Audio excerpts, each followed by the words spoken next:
بسم اللہ الرحمن الرحیم۔ پیارے نبی محمد مصطفیٰ صلی اللہ تعالیٰ علیہ وآلہ وسلم نے فرمایا، میرا مومن کبھی کسی کو دھوکہ نہیں، اس کے مزاج میں دھوکہ فریب نہیں ہوگا۔ میرے نبی پاک صلی اللہ تعالیٰ علیہ وآلہ وسلم جنگ بدر میں تھے، دو صحابی کرام آ رہے تھے ملاقات کے لیے آپ سے، بہادر تھے، صحابی تھے۔ راستے میں ابو جہل سے ملاقات ہو گئی۔ ابو جہل کہنے لگا، تم جا رہے ہو اپنے نبی کے پاس جنگ میں تعاون کرنے؟ وہ صحابی کہنے لگے، نہیں، ہم تو ویسے ہی جا رہے ہیں، ہم بالکل بھی جنگ نہیں کریں گے۔ ابو جہل نے کہا، وعدہ کرتے ہو؟ تو صحابی نے کہا، وعدہ کرتے ہیں۔ وہ دونوں آ گئے رسول پاک صلی اللہ تعالیٰ علیہ وآلہ وسلم کے پاس۔ کہا، یا رسول اللہ، ہم آ رہے تھے اور ابو جہل مل گیا راستے میں، ہم نے وعدہ کر لیا ہم جنگ نہیں کریں گے۔ 313 لوگ تھے جنگ میں، جو جنگ بدر میں مومن مجاہد تھے، وہ 313 تھے۔ ایک ایک آدمی کی ضرورت تھی جنگ میں۔ کافر سے وعدہ کیا ہے، نبی نے فرمایا تم ہتھیار نہیں اٹھاؤ گے۔ وعدہ کافر سے کیا ہے نا، مگر کیا تو مومن نے ہے۔ میرے نبی کو ایک ایک آدمی کی ضرورت تھی، لیکن اس کے بعد بھی آپ ارشاد فرما رہے ہیں کہ آپ ہتھیار نہیں اٹھاؤ گے جنگ میں۔ اگر وعدہ غیر کے کافر سے ہی کیا ہے، لیکن کیا تو مومن نے ہے۔ تو تھوڑا ویڈیو لمبا ہونے والا ہے، باغ اور سماعت فرمائیے۔ آپ سے گزارش ہے ویڈیو کو آپ آخر تک ضرور دیکھیں۔ ایک شمون نام کے بزرگ تھے، بنی اسرائیل سے تعلق رکھتے تھے، بڑی عبادت کرتے تھے۔ 1000 سال عبادت فرمائی، ساری رات نفل پڑھتے، سارا دن روزہ رکھتے، اور پھر روزہ رکھ کر کافروں سے جہاد کرتے تھے۔ ساری زندگی جنگ میں گزار دی۔ جس جنگ میں گئے اللہ تبارک تعالیٰ نے انہیں فتح حاصل فرمائی۔ اتنا بڑا آدمی ہوگا، بڑا جہاد کیا، کافر پریشان ہو گئے کہ بندہ قابو میں ہی نہیں آ رہا۔ بڑی دور دور بات گئی، بڑی جد و جہد کی کافروں نے۔ حضرت شمون علیہ رحمہ اسرائیل کی قوم کے ولی تھے، قابو میں ہی نہیں آئے۔ آخر کافروں نے ان کی بیوی کو خریدا۔ کہنے لگے، تو نے اس کے ساتھ کیا پایا آج تک رہ کر، کیا حاصل کیا؟ وہ بیوی کہنے لگی، کچھ نہیں، کبھی بھوکی کبھی روٹی، کبھی کچھ بھی نہیں ملا۔ حضرت شمون علیہ رحمہ کی بیوی جب خریدی گئی، کہنے لگی، یہ کم سوتے ہیں، لیکن جب بھی سوتے ہیں تو گہری نیند سوتے ہیں۔ کافروں نے کہا، جب سو جائیں تو انہیں رسیوں سے جکڑ دینا، کس کر باندھ دینا۔ امام غزالی علیہ رحمہ لکھتے ہیں، رسیوں کے ساتھ جکڑ دیا بیوی نے۔ حضرت شمون علیہ رحمہ جب اٹھے، آپ نے آپ کو رسیوں سے بندھا پایا۔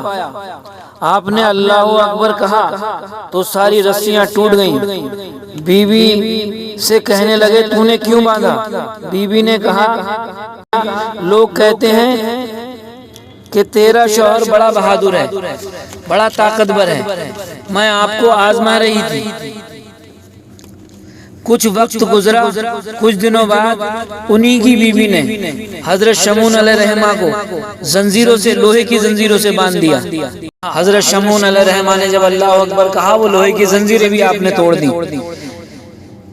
بیوی کہنے لگی، میں دیکھنا چاہتی تھی، کچی رسیاں تو آپ توڑ دیتے ہیں، لوہے کی زنجیریں بھی توڑ دو گے؟ اور کہنے لگی، لوگ صحیح کہتے ہیں اور آپ نے توڑ دی۔ بیوی نے کہا، اب بیوی جو ہے پھر دھوکہ دینے لگی، قریب بیٹھنے لگی، فریب کرنے لگی، دھوکہ دینے لگی۔ کھانا اپنے ہاتھوں سے کھلایا۔ کہنے لگی، بتاؤ تو صحیح، طاقت کا آپ کی راز کیا ہے؟ مومن نرم دل ہوتا ہے، کوئی مسکرا کر بات کرتا ہے تو مومن سمجھتا ہے یہ میرا خیر خواہ ہے، میرا ہمدرد ہے۔ مومن دھوکہ کھاتے ہیں، اسی لیے مومن دھوکہ دیتے نہیں۔ جب ان کی بیوی نے محبت کے لب و لہجے میں بات کی تو حضرت شمعون علیہ الرحمہ کہنے لگے میں اور تو کسی چیز سے قابو میں نہیں آ سکتا۔ ان کے بال لمبے لمبے تھے، بیٹھتے تھے تو نیچے آ جاتے تھے، ہماری شریعت میں جائز نہیں۔ نبی پاک نے کانوں کی لو تک اجازت دی ہے، زیادہ لمبے کندھوں کے نیچے آئیں تو جائز نہیں۔ حضرت شمعون کے بال بڑے لمبے تھے، بیٹھتے تھے تو نیچے دب جایا کرتے تھے۔ حضرت شمعون اپنی بیوی سے کہنے لگے مجھے تو دنیا کی کوئی طاقت نہیں باندھ سکتی، اگر مجھے میرے بالوں سے باندھ دیا جائے تو پھر میں نہیں اٹھ سکتا۔ بس اس عورت کو راز کا پتہ چل گیا، اس نے رات کو بستر بھی لگایا، کھانا بھی کھلایا، پیر بھی دبائے۔ جب سو گئے تو انہیں انہی کے بالوں سے باندھ دیا اور جا کر کافروں کو بتایا آج نہیں اٹھ سکے گا۔ جب اٹھے بی بی کی طرف دیکھا، کہا تجھے خیال نہیں آیا کھول دے مجھے۔ بی بی کہنے لگی ساری زندگی تو نے غریبی میں رکھا، یہ دیکھ مجھے ہیرے ملے ہیں، کنگن ملے ہیں، یہ دیکھ میرے کانوں میں سونا چاندی سب ملا ہے مجھے، چل جا تیرا کیا کرنا ہے۔ ساری رات عبادت، سارا دن تو ذکر فکر جہاد کے میں گزار دیتا ہے۔ بی بی نے دھوکہ دیا، ان کافروں نے آ کر چارپائی اٹھائی، ستون کے ساتھ کھڑی کی، رسی جنزیروں سے باندھا۔ ان کافروں نے سب سے پہلے اللہ کے ولی کی ناک کاٹی، پھر تلوار سے کان کاٹے، پھر آنکھیں نکالی۔ جب زبان کاٹنے لگے تو اللہ تبارک تعالیٰ کے ولی نے اللہ کو آواز دی، کہا یا اللہ تبارک تعالیٰ میں کوئی لاوارث تو نہیں، کوئی دھوکہ دیتا رہا میں کھاتا رہا، کوئی لاوارث تو نہیں میں۔ یہ دعا جب فرمائی تو بجلی چمکی، پھر اللہ تبارک تعالیٰ کا قہر برسا۔ امام غزالی فرماتے ہیں وہ جو کافر آئے تھے وہ سب جل گئے، وہ اس طرح جلے کہ ان کی راکھ بھی ہوا میں اڑ گئی۔ اب وہ بی بی دوڑی آئی اور پیروں میں بیٹھ گئی، کہنے لگی بخش دو آپ مجھے۔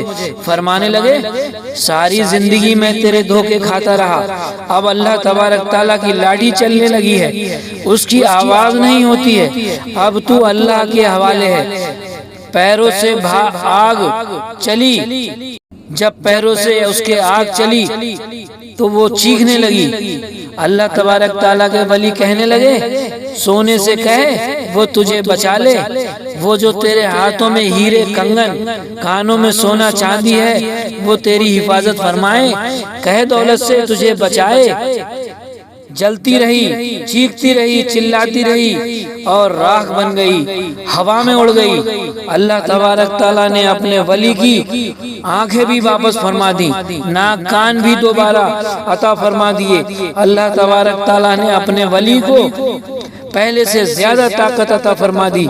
جب حضرت شمعون علیہ الرحمہ گھر سے باہر نکلے تو یہ اعلان کر رہے تھے دیکھو دیکھو لوگوں دیکھو، دھوکہ دینے والے جل گئے، تباہ ہو گئے، ان کے نام و نشان مٹ گئے، اور مجھے دھوکہ دیا گیا تھا تو اللہ تبارک تعالیٰ نے مجھے پہلے سے بھی زیادہ طاقت عطا فرما پہلے سے بھی زیادہ طاقت عطا فرما دی، پہلے سے زیادہ طاقت عطا فرما دی۔ دھوکہ نہ دینا دوستو، دھوکہ نہ دینا دوستو۔ اگر آپ کو یہ ویڈیو اچھا لگا ہو تو اسے سبسکرائب کر کے بیل آئیکن کا بٹن ضرور دبائیں۔ ملتے ہیں اگلے ویڈیو میں، اللہ حافظ۔